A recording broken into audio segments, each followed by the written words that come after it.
এক নম্বর বিষয় ছিল হুব্বুদ দুনিয়া, কলবের একটি ব্যাধি, যে ব্যাধির কারণে মানুষের কলব মরে যায় দুনিয়ার ভালোবাসার কারণে। আল্লাহ রসুল হাদিসের ভিতরে ইরশাদ করেছেন, মানুষ যত গুনাহ করে সমস্ত গুনাহের মূল হচ্ছে দুনিয়ার ভালোবাসা। সুতরাং কলবকে পরিশুদ্ধ করতে হলে এক নম্বর কি করতে হবে বলেন? দুনিয়ার ভালোবাসা কমাইতে হবে। দ্বিতীয় নম্বর কলবের ব্যাধি বা কলবের রোগ ছিল আল বুখালা, কৃপণতা করা, বুখালজি করা, কিপটামি করা, যেটাকে আমরা বাংলা ভাষায় বলে থাকি। এই কিপটামি যে একটি বদ অভ্যাস, এটা অন্তরের বড় একটা ব্যাধি। আল্লাহর রাসূল হাদিসের ভিতরে ইরশাদ করেছেন, লা ইয়াদখুলুল জান্নাতা বাখিল, কৃপণ ব্যক্তি জান্নাতে প্রবেশ করবে না। সুতরাং এই বদ অভ্যাস আমাদের কলব থেকে দূর করার দরকার আছে না নাই? তিন নম্বর বিষয় ছিল আল বগদ, রাগ, রাগ নিয়ন্ত্রণ করা। মানুষের যে রাগ থাকে, রাগের কারণে মানুষ ঈমান থেকে পর্যন্ত বিচ্যুত হয়ে যায়। রাগের কারণে মানুষের সংসার নষ্ট হয়, সম্পর্ক ছিন্ন হয়। সুতরাং এই রাগ আমাদের থেকে অন্তরের ব্যাধি, এটা কমাইতে হবে। চার নম্বর বিষয় ছিল আল হিরস, লোভ লালসা, দুনিয়ার প্রতি, মানুষের সম্পদের প্রতি লোভ করা। আল্লাহ রসুল নিজেই আল্লাহর কাছে দোয়া করেছেন, আল্লাহ আমাকে একটা কনাতওয়ালা হৃদয় দান করেন, অল্পে তুষ্টি সন্তুষ্টি যাতে থাকতে পারি।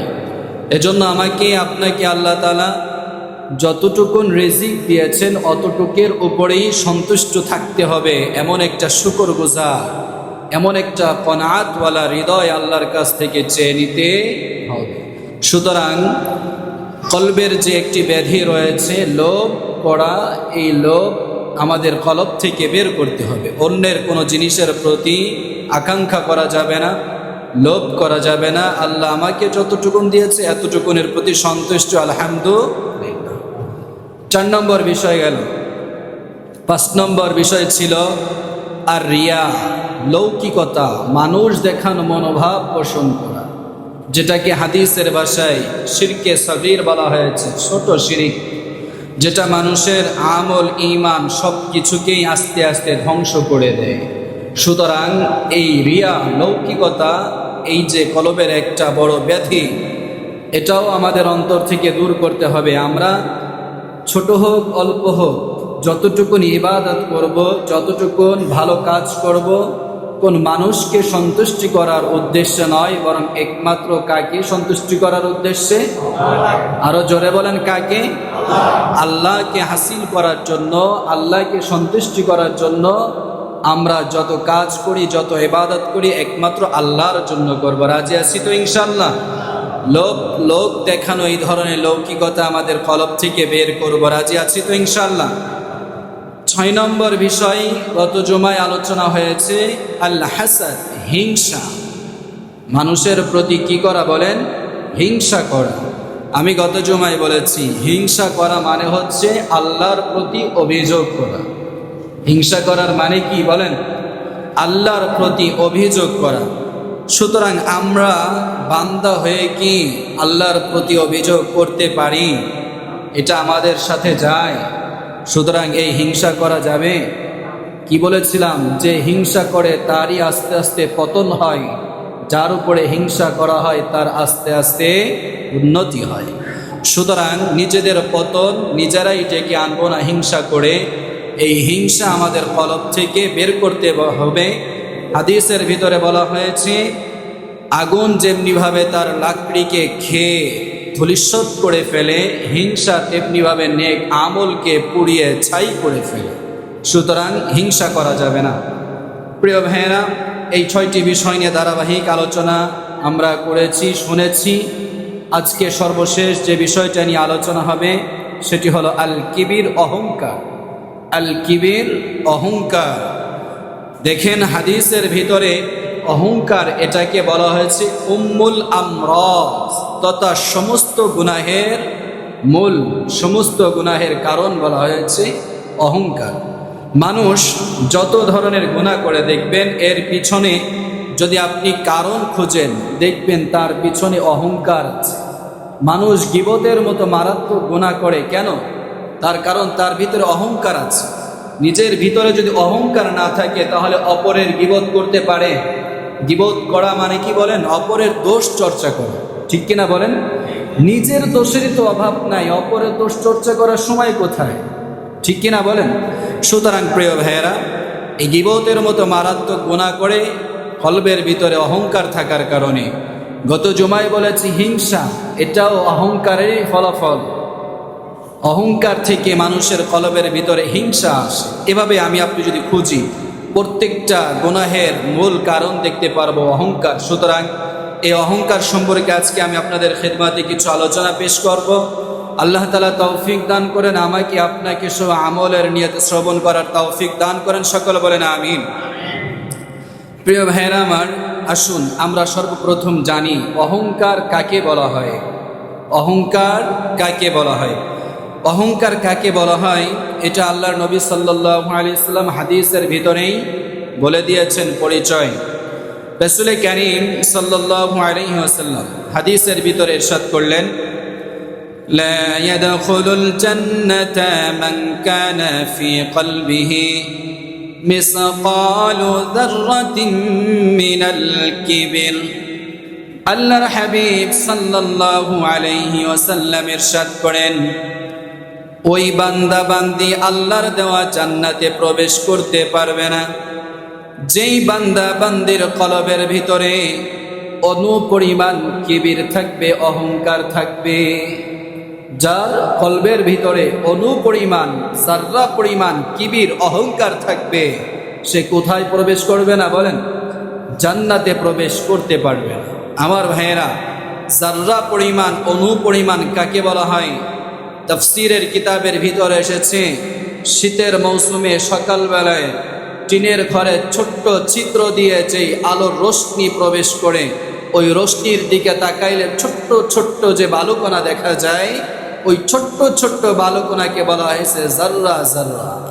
তাহলে এই বালুকণা, ছোট্ট ছোট্ট বালুকণা পরিমাণ অহংকার যদি কোনো মুমিনের কলবের ভিতরে থাকে, রাসূলের হাদিস বলে সে কোথায় প্রবেশ করতে পারবে না বলেন? জান্নাতে প্রবেশ করতে পারবে না। আমার ভাইয়েরা, আল্লাহর নবী যখন এই হাদিস শোনাইলেন, এক সাহাবী দাঁড়ায়া বললেন, ইয়া রাসূলুল্লাহ, তাহলে উত্তম পোশাক পরিধান করা, দামি জামা গায়ে দেওয়া, দামি জুতা পায়ে দেওয়া, এটাও কি অহংকার? ভালো দামি পোশাক পরিধান করা কি অহংকার? রাসূল কারীম সাল্লাল্লাহু আলাইহি ওয়াসাল্লাম উত্তর দিলেন, ইন্নাল্লাহা জামিল ইউহিব্বুল জামাল। আল্লাহ তাআলা নিজেও সুন্দর এবং সৌন্দর্যকেই আল্লাহ তাআলা পছন্দ করেন, বলেন সুবহানাল্লাহ। তাহলে এই হাদিস থেকে আমরা কি শিক্ষা পেলাম? আল্লাহ নিজেও সুন্দর, সৌন্দর্যকে আল্লাহ পছন্দ করেন। সুতরাং দামি জামা গায়ে দেওয়া, দামি জুতা পায়ে দেওয়া, এটা অহংকারের আলামত নয়। এটা কিসের আলামত নয় বলেন? অহংকারের আলামত নয়। রাসূলের একজন ধনী সাহাবী রাসূলের খিদমতে আসলেন। আল্লাহর নবী তাকে দেখে বললেন, তোমার পোশাকে তোমার ধনত্বের প্রকাশ পাওয়া দরকার। তোমার পোশাকে তুমি যে ধনী সেটার প্রকাশ পাওয়া দরকার। সুতরাং আজকে আমাদের মাঝে দেখবেন অনেকে আছে কোটি কোটি টাকার মালিক, কিন্তু পোশাক দেখলে মনে হয় মাছ ব্যবসায়ীর দোকানদার। আছে না নাই বলেন? মসজিদে এমন একটা পোশাক পরে আসে, মনে করে হ্যাঁ জামাটা কেনার মতো টাকাও নেই, অথচ সে বাড়ির মালিক, কোটি কোটি টাকার মালিক। এটা ঠিক নয়। আমাকে যে আল্লাহ তাআলা সম্পদ দিয়েছে তার প্রকাশ পোশাকের মাধ্যমে করতে হবে, দেখাইতে হবে। আমার ভাইরা, তাহলে সাহাবী জিজ্ঞেস করলেন, ইয়া রাসূলুল্লাহ, দামি পোশাক পরা এটা কি অহংকার? আল্লাহর নবী বললেন, না, দামি পোশাক পরা এটা অহংকার নয়, বরং আল্লাহ নিজেও সুন্দর, পছন্দ করেন সৌন্দর্যকে। তবে শোনো, অহংকার কোনটা? আল্লাহর নবী সাল্লাল্লাহু আলাইহি ওয়াসাল্লাম স্পষ্টভাবে বললেন, অহংকার কাকে বলা হয়? আল কিবরু মাতারুল হাক্কি ওয়া গামতুন নাস। অহংকার বলা হয় মাতারুল হাক্কি, সত্যটা জানার পরেও প্রত্যাখ্যান করা এবং মানুষকে তুচ্ছ তাচ্ছিল্য করা। দুইটা জিনিসের নাম অহংকার। কয়টা জিনিস বলেন? সত্য জানার পরেও প্রত্যাখ্যান করা এবং মানুষকে তুচ্ছ তাচ্ছিল্য করা। আমার ভাইয়েরা, দেখবেন আজকে আমাদের সমাজে অনেক মানুষ আছে যে একটা বলেছে, তার এগেনিস্টে যদি আমি সত্যটা বলি তাহলে সে সেটা মানবে না। কারণ কি? সে তখন একটু ছোট হয়ে যাবে। এই নিজে ছোট হয়ে যাবে, এই কারণে সে সত্যটা জানার পরেও মানতে চায়। আছে না নাই বলেন? মানে তার যুক্তি, তার তর্ককেই সে প্রাধান্য দেবে, সেটাকেই মানবে। আমি আপনি যতই কোরআন হাদিস দিয়ে তার সামনে দলিল পেশ করি, না ওইটা ঠিক আছে, আমারটাও ঠিক আছে, লাস্টে না পারলে কি বলবে জানেন? বলবে ওইটাও ঠিক আছে, আমারটাও ঠিক আছে, আপনারটাও ঠিক আছে, আমারটাও কি আছে, ঠিক আছে, কিন্তু তারপরে সত্য মানতে চাইবে না। তো এটাই হচ্ছে কি বলেন? অহংকার। সত্য জানার পরেও না মানা, এটা অহংকার। দ্বিতীয় নম্বর, মানুষকে তুচ্ছ তাচ্ছিল্য মনে করা। আরে আমি কোটি কোটি টাকার মালিক, এ হলো রিক্সা চালক, এ মানুষের কাতারে পড়ে। আমি একজন বিজনেসম্যান, আর হে সামান্য হচ্ছে ওই যে ঠেলা গাড়িতে সবজি বিক্রি করে, হে কি আমার কাতারে পড়ে? এই ধরনের তুচ্ছ তাচ্ছিল্য করা, এটা কি বলেন? অহংকার।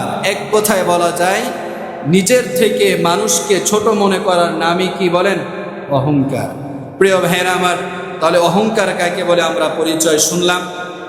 এবার আসুন দেখেন, কোরআনে কারিমের ভিতরেই আল্লাহ পাক রব্বুল আলামিন একজন ব্যক্তির নাম উল্লেখ করেছেন, যিনি অনেক বেশি বিচক্ষণ, অনেক বেশি জ্ঞানী, যিনার নাম আমরা সকলেই জানি। তিনার নাম হলো হযরতে লোকমান হাকিম। কি নাম বললাম বলেন? লোকমান হাকিম। তাফসিরের কিতাবের ভিতরে এসেছে, লোকমান হাকিমকে আল্লাহ তাআলা দুইটা অফার দিলেন।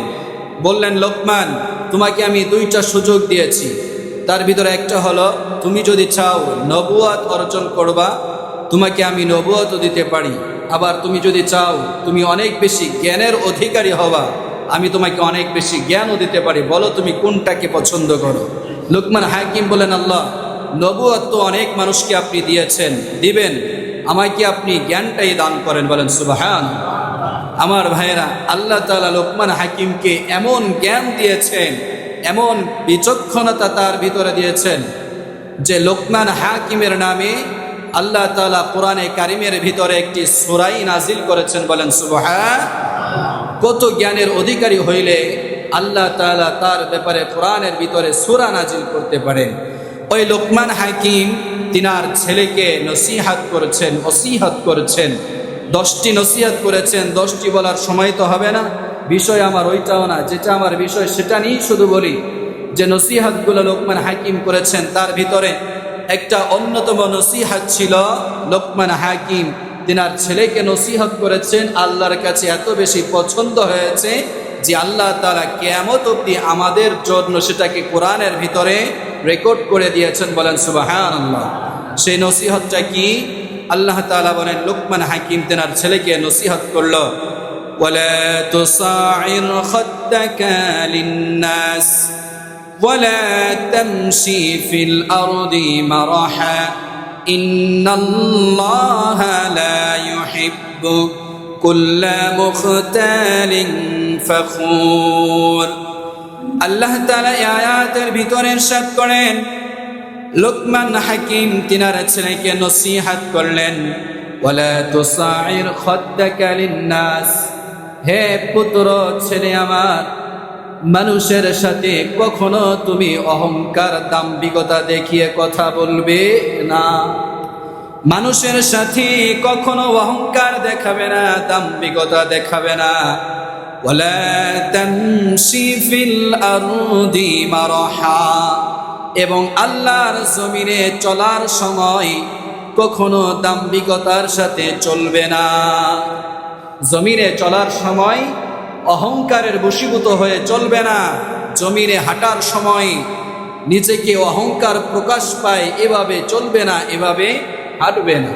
দেখবেন আমাদের সমাজে অনেকে আছে, হাঁটার সময় এমনভাবে পা ফালায়, তার অহংকার দেখে, তার চলাফেরা দেখে মনে হয় তার আশেপাশে মানুষ ঘিসতে পারে। আছে না নাই বলেন? ভালো করে মনে রাখতে হবে, যেই জমিনের উপরে আপনি এমনভাবে চলতেছেন, একদিন ওই জমিনের ভিতরে আপনাকে যেতে হবে। ঠিক কিনা বলেন? আজকে যতটুকুন কষ্ট আপনি জমিনকে দিয়ে চলবেন, ওই জমিন ততটুকুন কষ্ট আপনাকে কবরের ভিতরে দেবে। ঠিক কিনা বলেন? এই জিনিসটা মাথায় রেখে জমিনে চলার দরকার আছে না নাই? আমার ভাইরা, আল্লাহ তাআলা স্পষ্টভাবে বলে দিলেন, ইন্নাল্লাহা লা ইউহিব্বু কুল্লা মুখতালিন ফখুর। নিশ্চয়ই আল্লাহ তাআলা দাম্ভিক মানুষদেরকে ভালোবাসেন না। আল্লাহ তাআলা অহংকারীকে ভালোবাসেন। অপর জায়গায় আল্লাহ তাআলা ইরশাদ করলেন, তিনার নেককার বান্দাদের গুণ বর্ণনা করতে গিয়ে আল্লাহ তাআলা ইরশাদ করেন, ওয়াইবাদুর রাহমানিল্লাযীনা ইয়ামশুনা আলাল আরদি হাওনা। আল্লাহ তাআলা বলেন, আমার নেককার বান্দা বান্দীদের গুণগুলোর মধ্য থেকে এক নম্বর গুণ হলো, তারা যখন জমিনে চলাফেরা করবে বিনয়ের সাথে তারা জমিনে চলবে। বলেন সুবহানাল্লাহ। তাহলে আল্লাহর নেককার বান্দাদের পরিচয়ের মধ্য থেকে এক নম্বর পরিচয় আল্লাহ নিজেই বললেন, ওয়াইবাদুর রাহমানিল্লাযীনা ইয়ামশুনা আলাল আরদি হাওনা। জমিনে চলার সময় তারা বিনয়ের সাথে চলবে। তাহলে আমরা জমিনে চলার সময় অহংকারের সাথে চলবো নাকি বিনয়ের সাথে চলবো বলেন? আমার ভাইরা, রাসূল কারীম সাল্লাল্লাহু আলাইহি ওয়াসাল্লামের জামাতা হযরত আলী রাদিয়াল্লাহু তাআলা আনহুর কাছে জিজ্ঞাসা করা হলো, আল্লাহর নবী যখন সমতল ভূমিতে চলতেন রাসূলের চলার ধরনটা কেমন ছিল? হযরত আলী রাদিয়াল্লাহু তাআলা আনহু বলেন, আল্লাহর হাবিব যখন সমতল ভূমিতে চলতো রাসূল এমন ভাবে পা মুবারক ফেলতো, লক্ষ্য করলে দেখা যাইতো আমার রাসূল কেমন যেন পাহাড়ের উঁচু থেকে মানুষ যখন নিচুর দিকে হাঁটে, নিচুর দিকে নামে, বলেন তো ওই সময় পাটা কেমনে ফেলে? আস্তে আস্তে পাটাকে টিপ টিপ করে কামড়ে ধরে তারপরে নিচের দিকে নামে। ঠিক কিনা বলেন? নাকি দাম দাম করে নেমে যায়? কিভাবে নামে বলেন? আস্তে আস্তে করে পাটা টিপ টিপ করে তারপরে নামে। হযরত আলী রাদিয়াল্লাহু তাআলা আনহু বলেন, আমার রাসূল সমতল ভূমিতে চলার সময় ওইভাবে তার পা মুবারকটা ফেলতো। বলেন সুবহান। তাহলে আমার ভাইরা, রাসূল কারীম সাল্লাল্লাহু আলাইহি ওয়াসাল্লাম সমতল ভূমিতে চলার নিয়মটা কেমন ছিল আর আমার আপনার চলার ধরনটা কেমন একটু ভেবে দেখেন। এজন্য আমরা যখন ভূমিতে চলবো তখন কি দাম্ভিকতার সাথে অহংকারের সাথে চলবো নাকি বিনয়ের সাথে চলবো বলেন?